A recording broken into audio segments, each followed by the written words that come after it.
जय हिंद दोस्तों।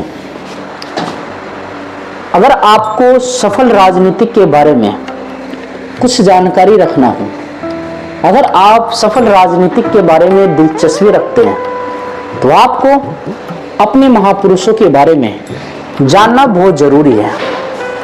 हमारे देश में अनेक महापुरुष थे जिन्होंने बड़े से बड़े महान कार्य करके गए और जिनकी गाथा हम सदियों से याद करते हैं और याद करेंगे अपने जीवन में।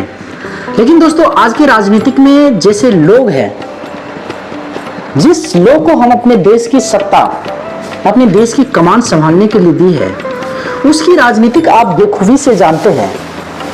लेकिन आज से मैं आपको हर दिन एक नई कहानी के साथ आऊंगा, अपने महापुरुषों के बारे में आपको बताऊंगा। आपको इससे आइडिया मिलेगा कि हमारे जो महापुरुष थे वो अपने जीवन में कैसे महान बने, किस तरह से उनका कार्य रहा, किस तरह से वो लोगों के दिल में अपना गाथा को छोड़ के गए हैं। दोस्तों, आप सबको मैं बताना चाहता हूं दोस्तों, जैसा कि आपको स्क्रीन पर दिख रहा होगा, इनकी कुछ लाइनें हैं, कुछ यादें हैं जो हम आपको सुनाएंगे। दोस्तों, लाल बहादुर शास्त्री जी ने कहे थे, जब तक दुनिया में एक भी व्यक्ति भूखा है तब तक मेरा काम पूरा नहीं हुआ। और ये लाल बहादुर शास्त्री जी का कहे हुए शब्द है। लेकिन आज के समय में आपके नेता, हमारे नेता, दोस्तों जैसा कि आपके स्क्रीन पर ये दिख रहा है, लाल बहादुर शास्त्री जी ने एक बात बोले थे, जब तक दुनिया में एक भी भूखा व्यक्ति है तब तक मेरा काम पूरा नहीं हुआ है। और आज के समय में जो नेता लोग हैं वो यही सोचते हैं कि लोग मरे तो मरे, लेकिन हम अपना रोटी सेकता रहे। दोस्तों, आज लाल बहादुर शास्त्री जी के बारे में मैं आपको कुछ बातें, उनकी कुछ यादों को नया करना चाहता हूं। आपके दिल में, आपके दिमाग में इस चीज को मैं उजागर करना चाहता हूं। दोस्तों, लाल बहादुर शास्त्री का जन्म 2 अक्टूबर 1904 ईस्वी को मुगल सराय उत्तर प्रदेश में मुंशी शारदा प्रसाद श्रीवास्तव के यहाँ हुआ था। उनकी माता का नाम राम दुलारी था। ये उत्तर प्रदेश के रहने वाले थे। लाल बहादुर शास्त्री के पिता प्राथमिक विद्यालय में शिक्षक थे। ऐसे में सब उन्हें मुंशी जी ही कहते थे। बाद में उन्होंने राजस्व विभाग में क्लर्क की नौकरी की थी। परिवार में सबसे छोटे होने के कारण बालक लाल बहादुर को परिवार वाले प्यार से नन्हे कहकर बुलाते थे। उनको प्यार से लोग नन्हे कहकर बुलाया करते थे। जब नन्हे 18 महीने के हुए तब वे दुर्भाग्यपूर्ण उनके पिताजी का स्वर्गवास हो गया। उनकी माता राम दुलारी अपने पिता हजारी लाल के घर मिर्जापुर चली गई। लाल बहादुर शास्त्री के नाना जी का नाम हजारी लाल नाम थे। वो लोग, उनके माता जी जो थे, वो अपने बच्चे को लेकर, उनमें जो नन्हे जो थे उनको लेकर वो अपने मायके चली गई, उनकी माता श्री राम दुलारी जो थी। और फिर वहां पे उनका भरण पोषण चलता रहा। कुछ समय बाद उनके नाना जी का भी देहांत हो गए। अब बिना पिता के बच्चे की परवरिश करने में कितना कठिन होता है, वो उनको भली भांति पता होगा, जिनके कम उम्र में पिता गुजर चुके हैं। और उनके माता जी को भली भांति पता होगा, जिनके कम उम्र में उनके सुहाग नहीं रहे। दोस्तों, बड़ी दुख होता है जब किसी बच्चे के बचपन में उसके पिता की मृत्यु हो जाता है। तो जिस तरह से राम दुलारी जी को, लाल बहादुर शास्त्री जी को परवरिश करने में जितनी कठिनाई हुई है, उसका बयान उन्होंने अपने बुक में किया है। दोस्तों, उसके परवरिश में उनके मौसा रघुनाथ प्रसाद ने उनकी मां का बहुत सहयोग किया, बहुत उनका साथ दिया, बहुत उनका सहयोग किया हर तरह से। ननिहाल में रहते हुए नन्हे की प्राथमिक शिक्षा ग्रहण की। उसके बाद की शिक्षा हरिश्चंद्र हाई स्कूल और काशी विद्यापीठ में हुई। काशी विद्यापीठ से शास्त्री की उपाधि मिलते ही शास्त्री जी ने अपने नाम के साथ जो जन्म से चला आ रहा था जाति सूचक शब्द श्रीवास्तव हमेशा के लिए उन्होंने हटा दिया। दोस्तों उसके बाद पता है क्या हुआ, उन्होंने अपने नाम में आगे शास्त्री लगा दिया और जो उसके नाम में था श्रीवास्तव उनको हमेशा के लिए हटा दिया। और आज के समय में हमारे नेता लोग जाति जनगणना कराते हैं, उन्हें पता है कि जाति का वोट बैंक किस तरह किया जाता है। और ये हमारे देश के महापुरुष थे जिन्होंने अपने समय में जब उन्होंने अपनी पढ़ाई को पूरी की तो उनके उपरांत उन्होंने अपने नाम के साथ जो जातिवाचक सूचक शब्द लगा था उनको उन्होंने हमेशा के लिए हटा दिया और अपने नाम के आगे श्रीवास्तव लगा दिया। दोस्तों ये हमारे देश का वीर सपूत थे। इसके पश्चात शास्त्री शब्द लाल बहादुर के नाम का पर्याय बन गया, उसका जीवनी बन गया लाल बहादुर शास्त्री के नाम से। बाद के दिनों में मरो नहीं मारो का नारा लाल बहादुर शास्त्री जी ने दिए थे, उन्होंने दिए थे मरो और मारो का नारा। दोस्तों जिसने एक क्रांति को पूरे देश में प्रचंड किया, मरो और मारो के नारे से उनका दिया हुआ एक और नारा जय जवान जय किसान तो आज भी लोगों की जुबान पे है। और हम सब जब कभी 26 जनवरी और 15 अगस्त आते हैं तो हम लोग नारा लगाते हैं और बोलते हैं जय जवान जय किसान। ये लाल बहादुर जी का दिया हुआ नारा थे। दोस्तों दूसरा आपके स्क्रीन पर ये दिख रहा होगा, आगे लाल बहादुर शास्त्री एकता में शक्ति है, उन्होंने क्या किया, जैसा कि आपके स्क्रीन पर दिख रहा होगा ये एकता में शक्ति, उन्होंने इस बात को कहता है। एक शास्त्री जी का एक ऐसा नारा है, एकता के महत्व के बारे में याद दिलाता है, यह हमें बताता है कि हमें एक साथ काम करने और एक मजबूत राष्ट्र के लिए एकजुट रहने की आवश्यकता है। और यह हमारे लाल बहादुर शास्त्री जी का एकजुटता के ऊपर नारा है। उन्होंने एकजुट पे अपना वक्तव्य दिया, अपना उन्होंने नारा दिया और देश को बोला अगर आपको सफल राष्ट्र के लिए, अच्छे राष्ट्र के लिए, अगर जो आप चाहते हैं कि आपका राष्ट्र मजबूत हो, आप एक अच्छे राष्ट्र का निर्माण करें, तो दोस्तों आपको एक होके एकता का परिचय देना होगा और आपको समाज में एक होके रहना होगा।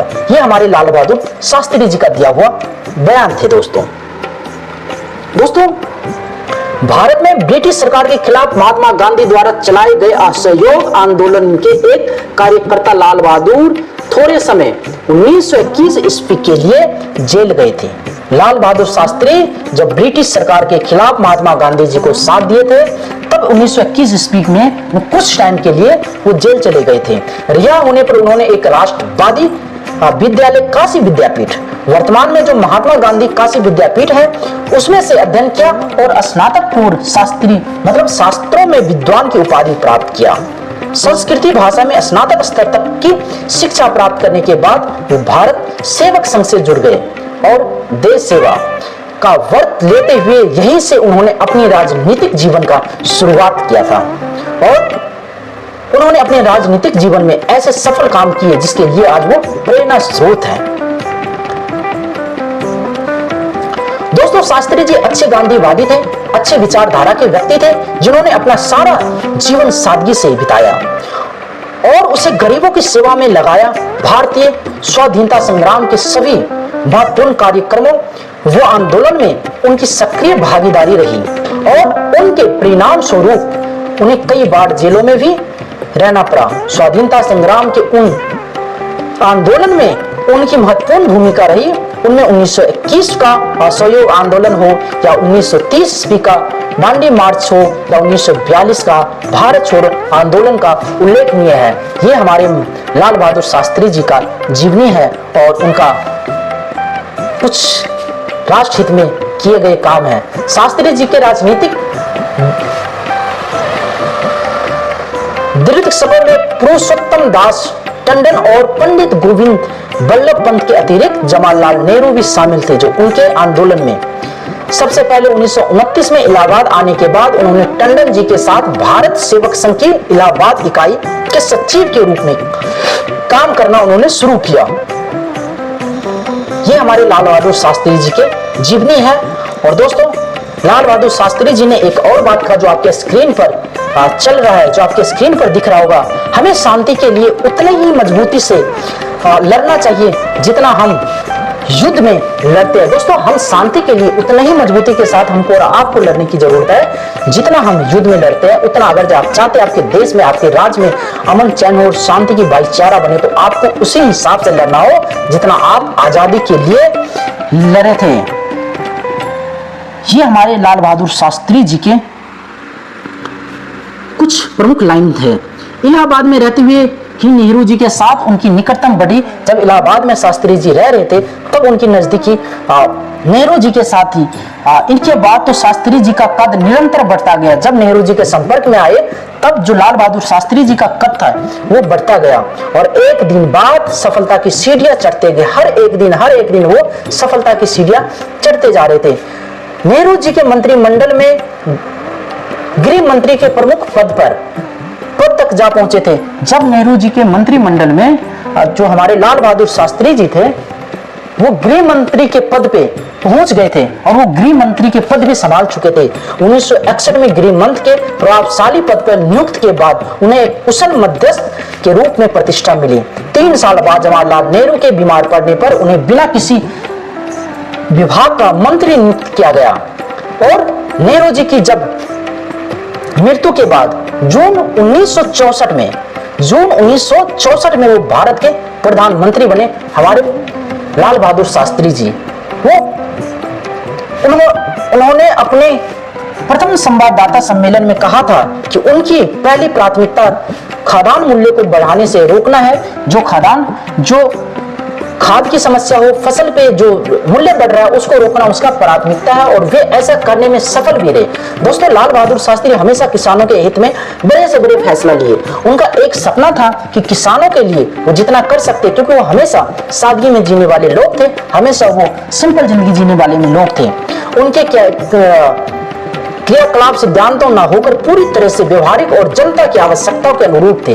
उन्हें लगता था कि हमारे जनता को क्या ऐसा चीज की जरूरत है जो हमारी जनता उस चीज की आवश्यकता उसको पढ़ सकता है, उस पर वो हमेशा काम करते थे। और हमेशा निष्पक्ष रूप से देखा जाए तो शास्त्री जी का शासनकाल बेहद कठिन रहा। दोस्तों, उसका काल बहुत ही कठिन रहा और उन्होंने अपने कार्य में ऐसे ऐसे कार्य किए जिसके लिए वो हमेशा से जाने जाते हैं। भारत की आर्थिक समस्याओं से प्रभावी ढंग से ना निपट पाने के कारण शास्त्री जी का आलोचना भी हुई।